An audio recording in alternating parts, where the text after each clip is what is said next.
নমস্কার বন্ধুরা, আশা করছি তোমরা সবাই ভালো আছো এবং সুস্থ আছো। আমি রাখি, আমার চ্যানেলে তোমাদের সবাইকে জানাই অনেকটা স্বাগত। তো বন্ধুরা, প্রতিদিনের মতো আজও চলে এসেছি এমন কিছু টিপস নিয়ে যেটা তোমাদের সংসারিক কাজকর্মের মধ্যে একটু সাহায্য করতে পারবে, আবার নিজেদের জন্য দেখবে একটু সময় বাঁচাতে পারবে। তো বন্ধুরা, চলে এসেছি প্রথম টিপসে আমরা মাসের বাজার যখন করি, এরকম জিরে ধনে আমরা অনেকটা করে কিনে এনে আমরা এইগুলোকে বাড়িতেই গুঁড়ো তৈরি করি।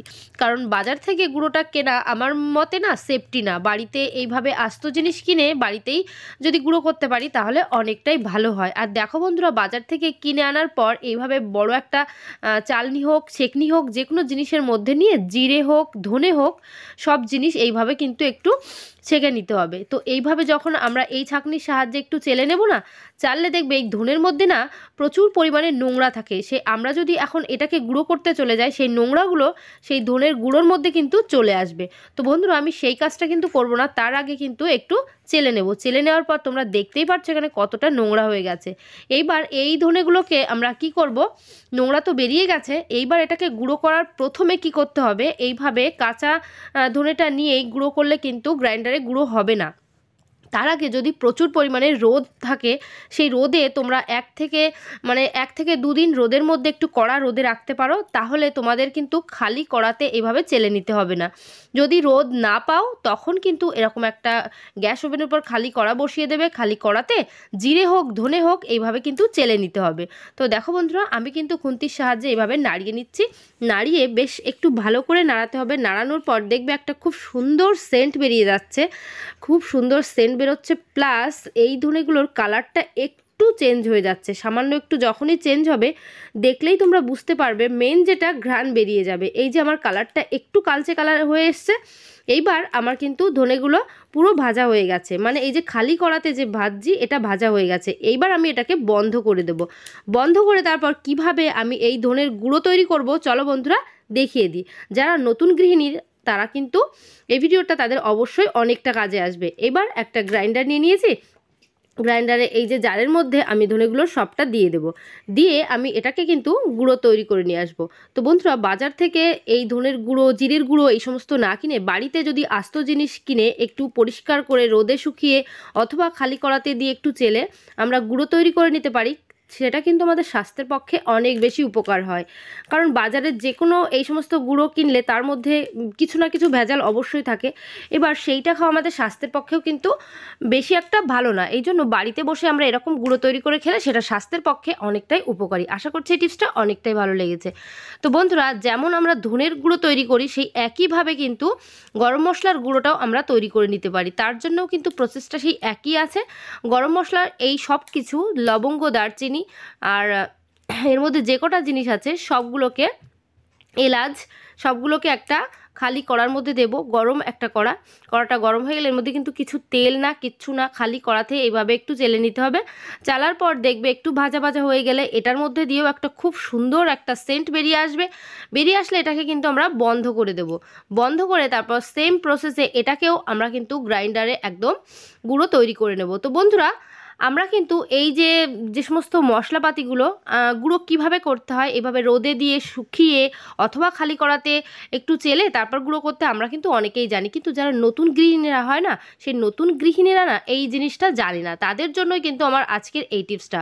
তো বন্ধুরা, এইভাবে তোমরা তোমাদের গরম মশলাগুলোকে একটু ঠান্ডা করে তারপর গ্রাইন্ডারের মধ্যে দিয়ে দেবে। গ্রাইন্ডারের মধ্যে দিয়ে এটা কিন্তু খুব সুন্দর একটা দেখবে ঘ্রাণ বেরিয়ে যাবে, খুব সুন্দর একটা গুঁড়ো তৈরি হয়ে যাবে। বাজার থেকে গরম মশলার গুঁড়ো কিনে আনলে যে কোনো মাংসের মধ্যে হোক যে কোনো রেসিপিতে দিলে যে সেন্ট বেরোয়, বাড়িতে তৈরি করে নিলে তার কিন্তু সেন্টটা আরও বেশি সুন্দর হয়। তো বাড়িতে তৈরি করা জিনিস খেলে স্বাস্থ্যের পক্ষেও উপকারী আর অনেকটা সেটা আমাদের শরীরের পক্ষে তো ভালো অবশ্যই। তো আশা করছি এই টিপসটাও অনেকটাই ভালো লেগেছে। চলে এলাম আরও একটা টিপসে। বন্ধুরা, এখানে দেখতে পাচ্ছ একটা সোয়েটার। তো এই যে শীতের দিনে এই ধরনের সোয়েটার, টুপি, মোজা এই সমস্ত জিনিস না কাচতে ভীষণ প্রবলেম হয়, মানে কাচার পর শুকাতে। তো দেখো বন্ধুরা, এখানে মোজা আছে, টুপি আছে, এই সমস্ত জিনিস যখন এই উলের জিনিসগুলো আমরা কেচে ধুয়ে দিই, এখন যেহেতু শীতের দিনে না খুব একটা রোদ কিন্তু বাইরে আসে না, মানে একটু মেঘলা মেঘলা থাকে সবসময়। এইবার এর জন্য রোদটা পুরো কড়া রোদ না হলে এই ধরনের সোয়েটার, টুপি, মোজা শুকাতেই চায় না। এবার যদি স্কুলের ড্রেস হয় বাচ্চাদের, স্কুলের যে সোয়েটারগুলো হয় সেইগুলো হলে তো ভীষণ সমস্যা হয়, টাইমের মধ্যে এগুলোকে অবশ্যই শুকিয়ে দিতে হয়, না হলে স্কুলে তো অবশ্যই যেতে পারে না। তো তার জন্য বন্ধুরা এই যে সমস্যার মধ্যে আমরা পড়ি শীতের দিনে, সেই সমস্যার মধ্যে যাতে না পড়ি তারই একটা টিপস নিয়ে নিয়েছি, কিছুটা পেপার। তো হ্যাঁ, কিছুটা পেপার নিতে হবে, মানে 2-3টে পেপার তো নিতেই হবে। নিয়ে এইভাবে তোমরা সোয়েটারের মধ্যে পেপারটা ঢুকিয়ে দেবে। তারপর কি করবে, আর একটা টুকরো নিয়ে নেবে, নিয়ে এই যে একেবারে নিচের দিকটায় একটা পেপার দিয়ে দিতে হবে। তো এইভাবে পেপার কেন দিতে হবে একটার পর একটা আমি সেটাও বলছি। এবার আরও একটা পেপার নিয়ে নিতে হবে, মোট 3টে পেপার নিতে হবে, নিয়ে এবার উপরেও দিয়ে দিতে হবে। এই জন্য দিচ্ছি, এটা যেহেতু উলের সোয়েটারগুলো হয়, আমরা যখনই আয়রনটাকে গরম করবো, আয়রনের উপর এই যে আমরা সোয়েটারের উপর আয়রন দেব, দিলে সঙ্গে সঙ্গে ওইগুলো পুড়ে সোয়েটারের সঙ্গে আটকে যাবে। তো সেই সমস্যা যাতে না হয় তার জন্য আমরা পেপার দিয়ে নেব উপরে, মাঝে এবং নিচে পেপার দিয়ে এভাবে আয়রন যদি করে দিই, আমাদের জামাকাপড় যে হালকা যে একটা ভিজে ভাবও যদি থেকে যায়, সেই ভিজে ভাবটা কিন্তু থাকবে না। আর এই যে গলার দিকটা, এখানে কিন্তু মোটা করে উলের একটা ইয়ে থাকে, মানে কলার যেটা, সেই জায়গাটাও কিন্তু পেপার দিয়ে এইভাবে ঘষলেই ওই জায়গাটাও পরিষ্কার হয়ে যাবে। যদি খুব রোদ থাকে শুকিয়ে গেলে তো খুব ভালো, কিন্তু যদি মেঘলা থাকে তখন অনেক কষ্ট করে শুকাতে হয়, তখন এইভাবে তোমরা আয়রন দিয়ে একটু আয়রন করে তোমাদের সোয়েটারগুলো শুকিয়ে নিতে পারো। তো বন্ধুরা আশা করছি আমার এই টিপসটাও তোমাদের অনেকটাই কাজে আসবে। তো চলে এলাম আরও একটা টিপসে। তো বন্ধুরা এখানে চলে এসেছি রান্নাঘরে গ্যাস ওভেনের কাছে। এবার আমরা রাত্রে যখন রান্নাবান্না করি না, রাত্রে রান্নাবান্না করার পর গ্যাসটাকে, আমরা এই ওভেনটাকে খুব সুন্দর করে মুছে ধুয়ে কমপ্লিট করে রেখে তারপর আমরা শুতে যাই। এবার নেক্সট দিন মর্নিংয়ে যখন আমরা রান্না করতে আসি, তখন এই গ্যাস ওভেনটাকে অনেকে কিন্তু আবারও মুছে নেয় না, ধুয়ে মুছে পরিষ্কার করে নেয় না, ভাবে এটা তো পরিষ্কারই আছে, এর উপরে রান্নাবান্না করলে কোনো সমস্যা হবে না। কিন্তু না বন্ধুরা, এরকম পরিষ্কার দেখা যায়, কিন্তু এটা কিন্তু অ্যাকচুয়ালি এটা পরিষ্কার হয় না, কারণ সারা রাত এর উপর দিয়ে টিকটিকি, আরশোলা, ইঁদুর সমস্ত কিছু ঘোরাঘুরি করে, ওদের পায়ের ছাপ কিন্তু এই গ্যাস ওভেনে আসে না।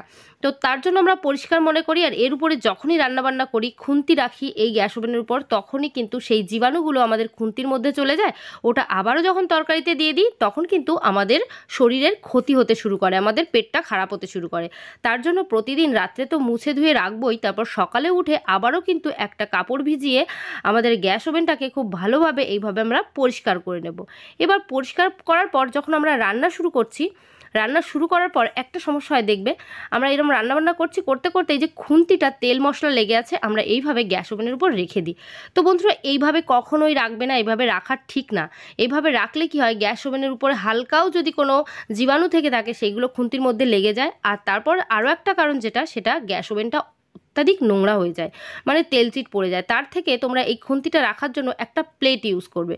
তো এইভাবে তোমরা তরিতরকারি তো নাড়িয়েই নিচ্ছ, নাড়িয়ে নেওয়ার পর যখন এটাকে রাখতে হচ্ছে সেই সময়টা এইভাবে একটা ছোট প্লেটের উপর রেখে দিতে পারো। এবার বারবার করে রাখলে প্লেটটা দেখবে তেল মশলা হলুদ লেগে যাবে, পরে প্লেটটা ধুয়ে ফেললেই হয়ে যাবে। কিন্তু গ্যাস ওভেনের উপরে এইভাবে কখনোই রাখবে না, তাহলে দুটো উপকার হবে, একটা হলো জীবাণু তো খুন্তিতে যাবেই না, আর দ্বিতীয় হলো আমাদের গ্যাস ওভেনটা অনেকটা পরিষ্কার থাকবে। আশা করছি টিপসটা অনেকটাই ভালো লেগেছে। চলে এলাম আরও একটা টিপসে। বন্ধুরা এখানে আছে একটা সিলিন্ডার। তো গ্যাস আমরা তো সবাই কি করি, আমাদের কাজের সুবিধার্থে গ্যাস ব্যবহার করি, কিন্তু এই যে কাজের সুবিধার্থে তাড়াতাড়ি রান্না হয় তার জন্য যে গ্যাসটা ইউজ করছি, কিন্তু ইউজ করতে এই গ্যাসটা কিন্তু আবার অনেকটা সময় ক্ষতিও হতে পারে, বিপদেরও কারণ হতে পারে। তো সেই বিপদের কারণটা কি সবটাই তোমাদের সঙ্গে শেয়ার করি। অনেক সময় দেখবে আমরা রান্না করতে গেলে অনেক সময় অনেক দুর্ঘটনা ঘটে, আগুন ধরে যায়, গ্যাসে আগুন লেগে যায়। তো সেই গ্যাসে আগুন লেগে গেলে আমরা কি করব বুঝে পারি না, এই আগুনটাকে কিভাবে নেভাবো সেটা আমরা কিন্তু একদম বুঝতে পারি না, আমাদের মাথায় তখন কাজ করে না। তো বন্ধুরা আমরা যেহেতু গ্যাসটা ব্যবহার করছি প্রতিদিন, আমাদের এটা কিন্তু জেনে রাখা অবশ্যই দরকার, যদি গ্যাস সিলিন্ডারে কখনো আগুন লেগে যায় সেটা কিভাবে নেভাতে হবে। তো বন্ধুরা আমরা প্রথমে যেটা করব, আমাদের প্রত্যেকের বাড়িতে কিন্তু এই ধরনের মিক্সার জার থাকে, মিক্সার মেশিন তো সবার বাড়ি থাকছে। তো এই ধরনের একটা বড় মিক্সার জার আমরা কি করব, যখনই আগুন লেগে যাচ্ছে, আগুন লেগে গেলেই আমরা কিন্তু এইভাবে আমাদের মিক্সার জারটা আগুনের উপরে ঠিক বসিয়ে দেব। বসিয়ে দিলে এটা যেহেতু স্টিলের, দেখো চারিদিকে কভার হয়ে আছে, আগুনটা চারিদিকে ছড়াবে না, আর বাইরে থেকে অক্সিজেন যদি আগুনে না লাগে আগুনটা চারিদিকে ছড়াবেও না। তো এইভাবে স্টিলের একটা পাত্র দিয়ে তোমরা এইভাবে আটকে দিতে পারো, এটার জন্য কিন্তু মিক্সার জারটাই ভীষণভাবে ভালো। তো মিক্সার জার এইভাবে আটকে দিলে দেখবে আগুনটা ছড়াচ্ছে না, আমাদের সেই বিপদটাও হচ্ছে না। এবার এটা আস্তে আস্তে করে আমরা আমাদের কাজটা শেষ করে নিতে পারবো, মানে আগুনটা আস্তে আস্তে এইভাবে নিভে যাবে। কিন্তু যদি এখানে কোনো প্লাস্টিকের পাত্র, প্লাস্টিকের বালতি ইউজ করো, তখন কিন্তু প্লাস্টিকটা পুড়ে যাবে, আমাদের উপকারের বদলে অপকারটা বেশি হবে, আরও বিপদ বেড়ে যাবে, আগুনটা বেড়ে যাবে। কিন্তু বন্ধুরা, আমরা যখন এই গ্যাস সিলিন্ডারটা ব্যবহার করছি, এর কিছু নিয়মকানুন আমাদের জেনে রাখতে হবে। সেই নিয়মকানুনটা কি চলো তোমাদের জানিয়ে দিই।